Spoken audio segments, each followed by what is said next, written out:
नमस्कार दोस्तों, मैं गुरुदेव यादव देव सिटी ग्रुप में आपका स्वागत करता हूं। आज हम सब पढ़ेंगे घनमूल निकालने की विधि और ये परफेक्ट क्यूब रूट निकालने की विधि सीखेंगे। जैसे ए क्यूब दिया है, ए क्यूब का मतलब एक को 3 बार गुणा करेंगे तो कितना आएगा 1। 2 क्यूब कितना होता है, 2 का क्यूब कितना होता है 8। 3 का क्यूब कितना होता है 27 और 4 का क्यूब 64। 5 का क्यूब 125। 6 का क्यूब 216। 7 का क्यूब 343।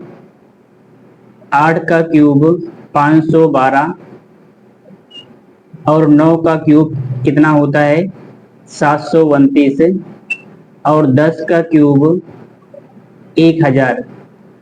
11 का क्यूब 1331 और 12 का क्यूब 1728। ऐसे बहुत सारे होते हैं, लेकिन इसकी सहायता से हम क्या करेंगे, घनमूल कैसे निकाला जाता है उसकी हम क्या देखेंगे विधि। जैसे दिया है, इसमें सिर्फ यूनिट डिजिट से मतलब होता है, यूनिट डिजिट यानी इकाई का अंक। 1 का क्यूब करेंगे तो इकाई का अंक कितना आएगा, इकाई का अंक 1 आएगा। 2 का क्यूब करेंगे तो इकाई का अंक 8। 3 का क्यूब करेंगे तो इकाई का अंक क्या हो जाएगा 7 और 4 का क्यूब में इकाई का अंक क्या आता है 4। 5 के में 5, 6 में 6, 7 में 3 और 8 में क्या होता है 2 और 9 में 9 और 10 में 0 और ये फिर क्या आएगा। इसका मतलब कि अगर 1 का क्यूब करेंगे तो उसका इकाई का अंक क्या होगा 1। और किसका किसका सेम होता है, 1 का होता है और 4 का क्यूब क्या होगा, इकाई का अंक 4 होगा। ये यहां लिख दे रहे हैं, जैसे 1 का क्यूब, ये प्रश्न का इकाई का अंक और ये घनमूल का इकाई का अंक। अगर प्रश्न का इकाई का अंक 1 होगा तो घनमूल का जो इकाई का अंक होगा वो क्या होगा 1। ये यूनिट डिजिट यानी ये इकाई का अंक है, इकाई अंक। और किसका किसका सेम होता है, 4 का क्या होता है 4 ही होता है। अगर प्रश्न में इकाई का अंक 4 दिया गया है तो घनमूल के जो इकाई का अंक होगा वो 4। 5 का सेम होता है, 6 का सेम होता है और 9 का और 0 का। और 2 का क्या करना है, 2 का क्या होता है 8। 2 का 8 होता है और 8 कर दिया होगा तो 8 का 2 और इसमें क्या छूट रहा है, और इसमें दिया है 7 होगा तो उसका इकाई का अंक क्या होगा 3 और अगर 3 दिया होगा तो उसका इकाई का अंक क्या होगा 7। इसकी सहायता से हम क्या निकालेंगे वर्गमूल। जैसे लिखा है घनमूल, जैसे दिया है एक प्रश्न, जैसे हम लिखते हैं 1331 का घनमूल 1331। तो इसमें हम क्या करते हैं, 3 का क्या बनाते हैं पेयर। एक कहाँ आता है, एक आता है, सिर्फ आपको 10 तक देखना है। एक किसके क्यूब में आता है, अगर 1 का क्यूब करेंगे तो 1, इसका मतलब इसका इकाई का अंक 1 है तो इसके घनमूल का जो इकाई का अंक होगा वो क्या होगा 1 होगा। और अब इस संख्या को देखना है कि ये जो 1 वाली संख्या है ये किन दो घन संख्या के बीच में पड़ता है, तो ये 1 के क्यूब में ही पड़ता है तो इसका क्या हो जाएगा 1। जैसे हम लिख दें 3375, तो इसका इकाई का अंक, इसमें 3 का हम क्या बनाते हैं जोड़ा।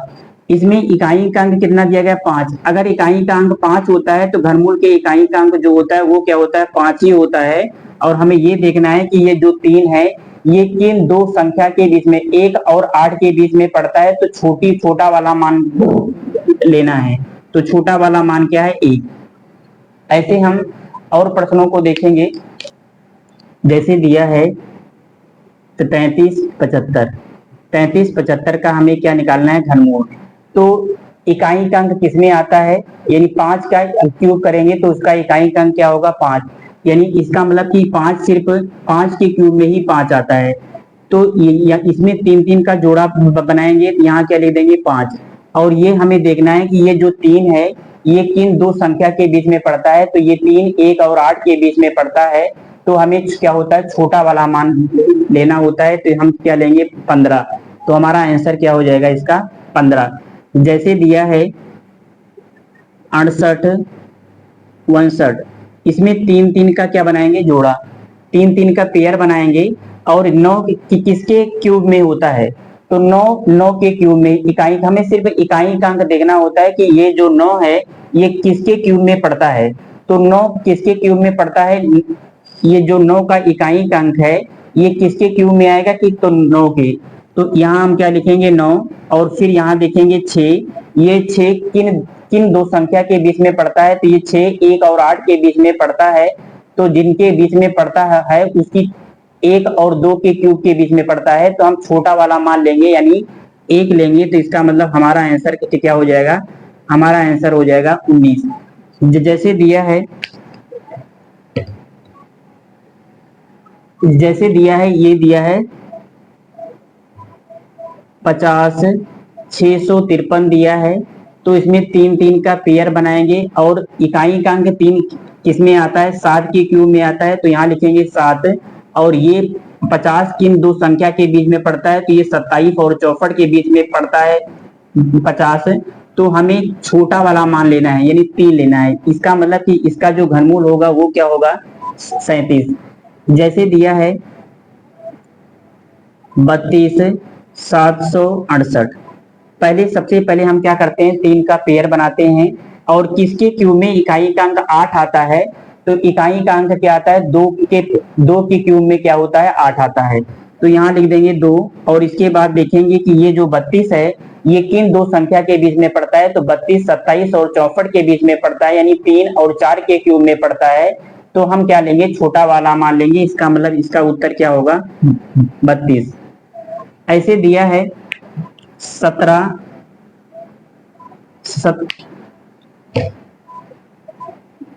ऐसे दिया है 17,576, 17,576। तो हम क्या करेंगे, 3, 3 का पेयर बनाएंगे, और किसके क्यूब में इकाई का अंक 6 होता है, तो 6 के क्यूब में इकाई का अंक क्या होता है 6। तो हम यहाँ क्या लिख देंगे 6। और इसके बाद देखेंगे 17 किन दो संख्या के बीच में पड़ता है, तो 8 और 27 के बीच में पड़ता है, यानी 2 और 3 के क्यूब में पड़ता है। तो हम छोटा वाला मान लेंगे। ऐसे लिखा है 68, 559। तो 3, 3 का पेयर बनाएंगे, इकाई का अंक किसके क्यूब की इकाई का अंक 9 होता है, तो 9 यानी। और ये 6 किन दो संख्या के बीच में पड़ता है, तो 1 और 8 के बीच में पड़ता है। तो हम छोटा वाला मान लेंगे। इसका मतलब ये 19 का क्या है, ये 19 का क्यूब है। ऐसे दिया है 17, 28, 17, 28 दिया है। तो 2, 2 का क्या करेंगे, 3, 3 का पेयर बनाएंगे। वर्गमूल में 2, 2 का जोड़ा बनाया जाता है, और घनमूल में क्या होता है 3, 3 का जोड़ा। तो इसका इकाई का अंक कितना है 8। अगर इकाई का अंक 8 किसमें आता है, 2 के क्यूब में आता है, तो यहाँ लिखेंगे 2। और ये जो 1 है ये तो 1 का ही क्यूब है, तो यहाँ हम क्या लिख देंगे 1। इसका मतलब ये 12 का क्या है घनमूल है। ऐसे लिखा है 1331, 1331। तो 1 किसका इकाई का अंक 1 होता है, तो 1 का क्यूब। तो यहाँ लिखेंगे 1। और यहाँ क्या बच रहा है 1, तो 1 का क्यूब का 1 ही होता है, तो यहाँ हम क्या लिख देंगे 1। इसका मतलब ये क्या है 11 का क्यूब है। अब हम जैसे ये लिख दिए, यानी यहाँ से हमें एक चीज ये पता चला कि अगर 1 का क्यूब करेंगे तो उसका इकाई का अंक क्या होगा 1। और अगर 4 का क्यूब करेंगे तो उसका इकाई का अंक कितना होगा 4 ही होगा। और अगर 5 का क्यूब करेंगे तो उसका इकाई का अंक 5। 6 का क्या हो जाएगा 6। और 7 और 8, 9 का क्यूब करेंगे तो उसका इकाई का अंक 9। और 0 का करेंगे तो 0। ये हमारे प्रश्न का इकाई का अंक दिया हो, तो हमारा जो उत्तर का इकाई का अंक होगा वो क्या होगा 1। अगर प्रश्न का इकाई का अंक 1 दिया गया है तो हमारे उत्तर का जो इकाई का अंक होगा वो क्या होगा 1।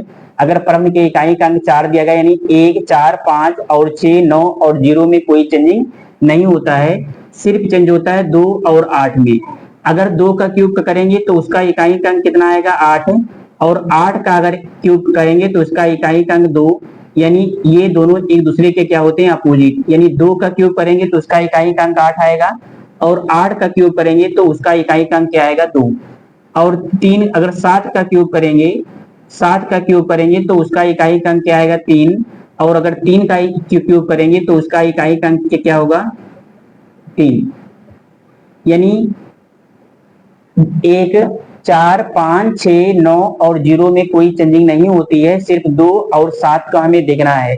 अगर प्रश्न का इकाई अंक 2 होगा तो हमारे घनमूल का इकाई अंक क्या होगा, 8। जैसे हम कुछ प्रश्न लिख रहे हैं, जैसे इसका घनमूल निकालना है तो हम क्या करेंगे, 3 3 का क्या बनाएंगे, पेयर बनाएंगे। 5 सिर्फ इसमें हम क्या देखते हैं, इकाई का अंक। अगर इकाई का अंक 9 है तो उसके घनमूल जो जो हमारे उत्तर का जो इकाई का अंक होगा वो क्या होगा, 9 होगा। और इसके बाद हमें ये देखना है कि 328 किनके किनके बीच में पड़ता है। तो 328 216 और 343 के बीच में पड़ता है, यानी 6 और 7 के क्यूब में पड़ता है। तो हमें क्या लेना है, छोटा वाला मान लेना है। ये इसका मतलब हमें 6 लेना है, इसका मतलब हमारा जो आंसर होगा वो क्या होगा, 69। जैसे अगला दिया है कि 68 और 14 और ये क्या दिया गया है, 72। इतने पूरे का हमें क्या निकालना है, घनमूल। तो हम क्या करते हैं, 3 3 का सबसे पहले क्या बनाते हैं, पेयर। अगर प्रश्न का इकाई का अंक 2 है तो हमारे उत्तर का जो इकाई का अंक होगा वो क्या होगा, 8। इसका मतलब यहाँ 8 आएगा। अब हमें देखना है कि 681 की इनके किसके बीच में पड़ता है। तो 681 512 और 729 के बीच में पड़ता है, यानी 8 और 9 के क्यूब के बीच में पड़ता है। तो हमें क्या लेना है, छोटा वाला उत्तर, छोटा वाला मान। और छोटा वाला मान क्या है, 8। तो हमारा जो आंसर होगा वो क्या होगा, 18। अब जैसे ये प्रश्न दिया गया है, सभी लोग इसको कोशिश करके इसको लगा के बताओ कि इसका आंसर क्या होगा। जैसे सबसे पहले इसमें हम करते क्या है कि इसमें हम 3 3 का पेयर बनाते हैं। अगर हमारे प्रश्न का इकाई का अंक 7 हो तो हमारे उत्तर का जो इकाई का अंक होगा वो क्या होगा, 3। क्यों, क्योंकि इसमें 7 किसके क्यूब में आता है, तो 7 3 के क्यूब में आता है। तो 7 जो है वो 3 के क्यूब में आता है, और किसी के भी क्यूब में इकाई का अंक क्या होता है, 7 नहीं होता है। यानी इसके नीचे हमसे कोई मतलब नहीं है, क्योंकि हमारे पास जो अंक होते हैं वो अंक कितने होते हैं, 9 ही।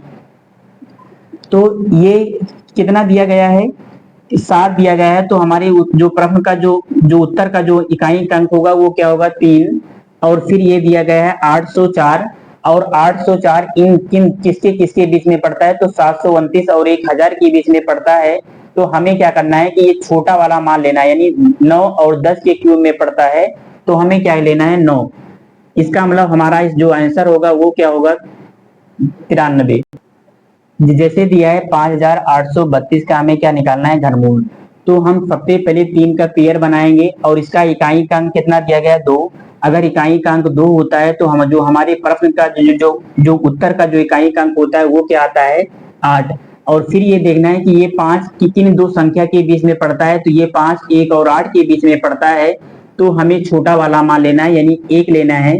इसका मतलब कि ये 18 का क्या है, घनमूल है। जैसे दिया है इतना कि हम इतना का हमें क्या निकालना है, घनमूल। तो 3 3 का पेयर बनाएंगे। अगर प्रश्न का इकाई का अंक 5 हो तो हमारे उत्तर का जो इकाई का अंक होगा वो क्या होगा, 5। क्योंकि 5 क्या होता है, सिर्फ 5 के क्यूब में आता है। तो इसका हम यहाँ क्या लिखेंगे, 5। और फिर देखेंगे कि ये 42 किसके किसके बीच में पड़ता है। तो ये 27 और 64 के बीच में पड़ता है। तो हमें क्या लेना है, छोटा वाला मान, यानी हमें क्या लेना है, 3। जैसे दिया है इतना, इतने पूरे का हमें क्या निकालना है, घनमूल। तो हम क्या करेंगे, 3 3 का पेयर बनाएंगे। और अगर प्रश्न का इकाई का अंक 9 है तो उत्तर का इकाई का अंक क्या होगा, 9। क्योंकि 9 सिर्फ 9 के क्यूब में आता है। तो यहाँ हम क्या लिखेंगे, 9 के क्यूब में ही सिर्फ इकाई का अंक क्या आएगा, 9। तो इसका क्या हो जाएगा, 9। और 493 किनके किनके बीच में पड़ता है, तो 493 343 और 512 के बीच में पड़ता है, यानी 7 और 8 के क्यूब में पड़ता है। तो हमें क्या लेना है, 7, छोटा वाला मान लेना है। और हमारा आंसर क्या होगा, 79। अब ये थोड़ा इससे बड़ा लेवल हो गया। अब जैसे ये दिया गया है कि इतने पूरे का घनमूल निकालना है, तो सबसे पहले 3 3 का क्या करेंगे, पेयर बनाएंगे। और इसमें कितना दिया है, 2 दिया गया है। तो 2, अगर 2 दिया गया होता तो प्रश्न का इकाई का अंक क्या होता है, 8।